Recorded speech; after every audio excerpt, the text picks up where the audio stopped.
well, life's all right. Life's all right. That's the fucking problem. That doesn't sound like fucking phenomenal to me. You didn't get in the fitness and self-improvement game for all right. You got to remember why you started. You started because you had pain. The thing that made you act was pain, and what came with the pain was an idea of who you could be and the life you could have if you became that guy. It wasn't just about the physique, it was about the mindset, it was about the charisma, it was about the confidence, it was about opening up socially and being this kind of magnetic guy that's successful. It's got a couple of material things in there as well, you know, just the idea of, right, I could be whoever I wanted to be. I don't like who I am right now. Who could that version of me be? The pain pushed you from behind, and that idea pulled you from the future. That's powerful. You can move mountains when you've got both of those, right? But the problem that you're now facing is the pain got solved. So you're left with just the pull. And sometimes that isn't enough, because life's all right. You no longer have the pain that you originally had when you started. That's been solved. You're not in the position that you really, truly want to be in, but life's all right. You can't settle in that zone. That middle ground, it's like no man's land. You cannot settle there, and it's on you to break through that. And I'll tell you a story about when I realized I had to break through my kind of grey area. I like calling it the dead zone. The dead zone where you just, you know, you don't have that urgency, but also you just, yeah, it's all right. I'll just kind of take my foot off the gas, which is what I did. So I went for a coffee with a client when I was a personal trainer a few years ago. And I'd only been training this guy for a couple months, but we had a really good relationship. And yeah, went for a coffee with him, and for like an hour, we just got onto me and kind of my background and my story. Now on YouTube now, I've spoken about all the shit I went through at great lengths in so much detail. But back then, I was new on social media, and I didn't have the confidence on camera to be speaking about that kind of depth of topic with drugs, anxiety, fucking owing drug dealers money, all that all those dark depressive years that I had. And also, I was still riding that wave. So when I was a PT, there was this huge change in, you know, being at rock bottom, incredibly socially anxious, all the way up to having a brand, having clients, making money, being in good shape. And but it was still the same journey. I was still riding that same kind of wave of pain, if that makes sense. So I didn't really process all this stuff. Anyway, I'm talking to this guy and I'm just reeling these things off. You know, I've spoken about it with friends, it was my lived experience, didn't really think anything of it. And as I'm talking to him, his eyes are getting wider and his jaw's fucking dropping. The version of me he knew was so different to the version of me that I was. And he just couldn't believe that the man standing in front of him and the way that I was built, it's not just about the visual. In fact, it's much less about the visual. It's more how I like carried myself and like represented myself as a business owner. And obviously I was coaching the guy. But he couldn't believe it. And I went away from that conversation and I reflected not only on the conversation itself, but also on the journey that I had been through. And I realized in that moment, I was in another comfortable era. I was in a comfortable period. My life had changed so drastically from rock bottom to where I was now. All of my immediate pain, and the main ones for me, was really what was going on in my head. It was the anxiety, the rumination, the overthinking, the doubt, and particularly the social anxiety, because I was reminded of it every fucking goddamn day. I couldn't go a day without being reminded of how regressed I was. I felt like a young boy trapped in a man's body trying to come into manhood, and I just couldn't. And I feel like everybody could see it, which is probably an over-exaggeration, but that I was reminded of it every day. And I had many other problems as well, but also I had this big dream of who I could be, and I was going to prove all these people wrong, all the people that fucking laughed at me, because that did happen. I don't blame those people now, but all those people that fucking laughed at me, all those girls that laughed at me, all those lads that took the piss out of me, and all the sniggering in the university lectures and seminar rooms when I couldn't fucking speak. You know, that shit stays with you. That's what fueled me on my journey. That's what got me out of rock bottom. I just couldn't fucking leave that shit alone. I was like, I'm going to show you. Your deep-rooted pain. But once that pain had gone away, let me backtrack. Part of what I had, not only that pain, but it was this idea of who I was going to become. In my mind, I was saying I was going to become the most opposite fucking version of the man that these people know. I was going to become incredibly confident, incredibly self-assured, charismatic, magnetic. I was just going to fucking completely change my whole fucking everything about me. I was going to upgrade my character tenfold. That was what I had in my head, and that was pulling me forward. But as soon as those pains were put to bed from a little bit of progress, I stopped pursuing.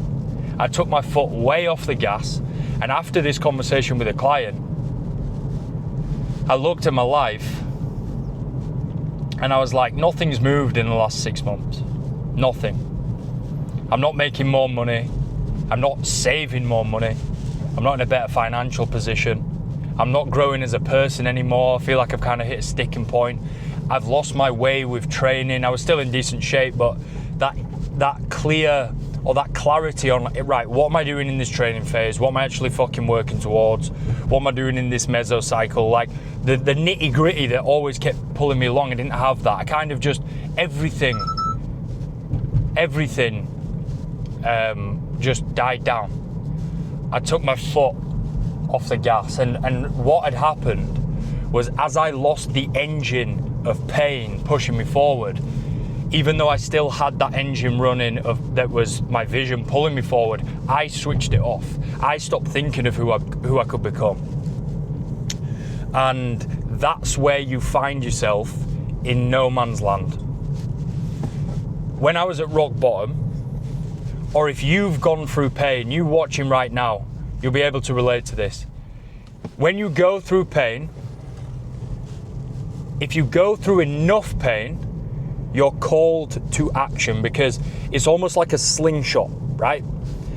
All of this elastic stored energy just fucking waiting to be released. And this pain was building and building and building until I got so fucking down and depressed. I was like, I have to do something now. And once I made that decision, I didn't get it right. I wasn't perfect. I still fucked up. But once I made the decision, that was like a fucking trigger.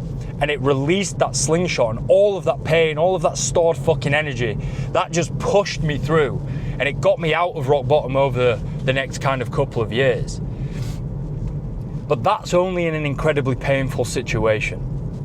And this is where the problem is. When you don't have urgency, when you don't have deep-rooted pain within you, and life is okay, life is all right, you don't have that energy, and you need to create it. It's on you to break out of that, because everybody around you is also comfortable. Everybody around you is also comfortable, and they don't want to see somebody else break out, because they know subconsciously they want to do that as well. And if they see you actually make it, it reflects to them what they should be doing, and therefore what they're not doing. They're not going after it. They're staying comfortable. It's a hard truth.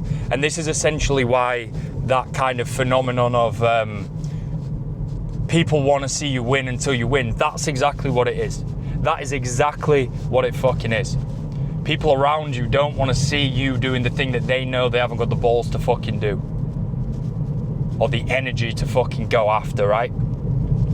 So That's what you've got to be ultra careful of in that time, that grey zone, when you haven't got that slingshot, when you haven't got that stored energy, or when you've already used it. This is the other angle, right? And I mean, this ties it all together, really. For you to be at the point where you're at now, where life is all right, don't forget what started you on this journey was pain. It was pain, and you've kind of forgotten that. Now you're comfortable. The lads that I was doing all the fuckery with in uni, none of them were as bad as me. Now at the time, I hated that. I was the worst one. I felt like I had been dealt the worst cards and the universe was against me and it was picking on me and I just had the worst luck out of them all. And I hated the fact that they had more control over it than me. And they were doing drugs for their own reasons, right? For me, it was escaping. But I was very frustrated at that. But then looking back, I was the one who received so much pain that it acted like a slingshot. They didn't. Do you know what they're all doing now, all these years later? Same fucking shit. Same shit. Drinking every weekend, bag every weekend. They're comfortable. Do you see the pattern, what's happening here?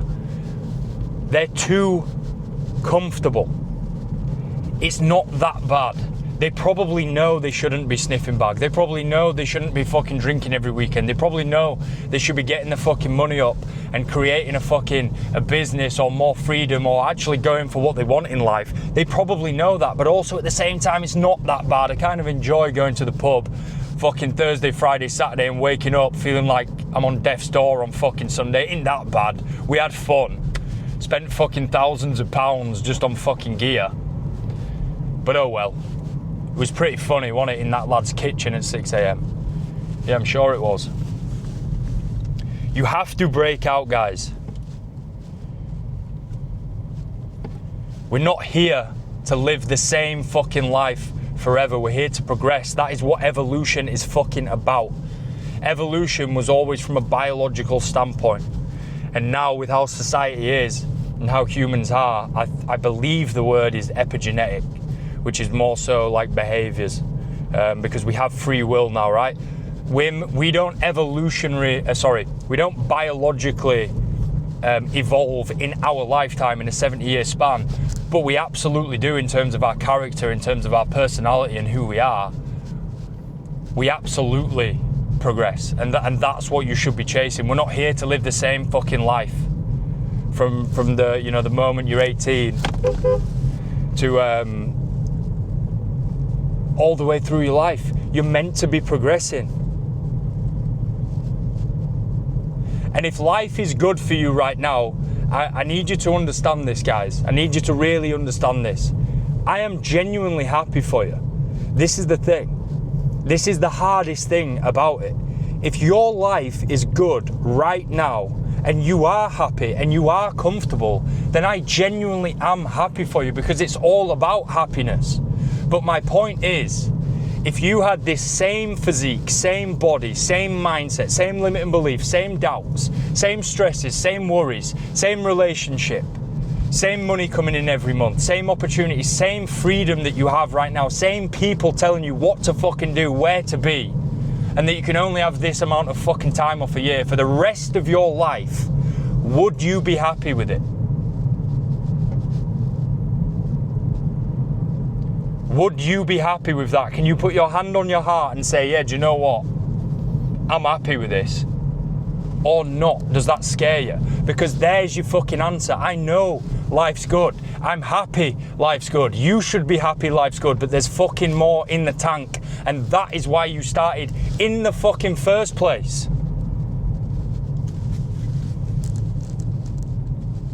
It's on you guys. Who told you were done? Nobody. Nobody told you were done.